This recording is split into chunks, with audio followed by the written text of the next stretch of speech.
Which ministry launched the Apna Ghar initiative? Ministry of Petroleum and Natural Gas.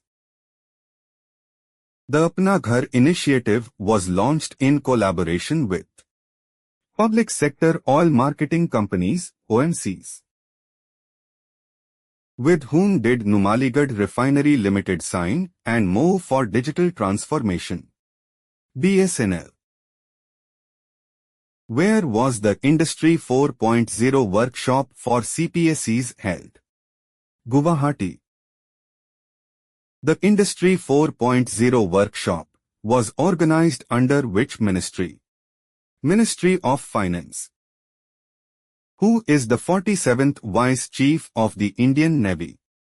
Vice Admiral Sanjay Vatsayan. From when is the merger of New India Cooperative Bank effective? From 4th August 2025. New India Cooperative Bank will now function as branches of which bank? Saraswat Cooperative Bank. From which station did Railway Minister Ashwini Vaishnav flag off new trains on 4th August 2025? Bhavnagar, Gujarat.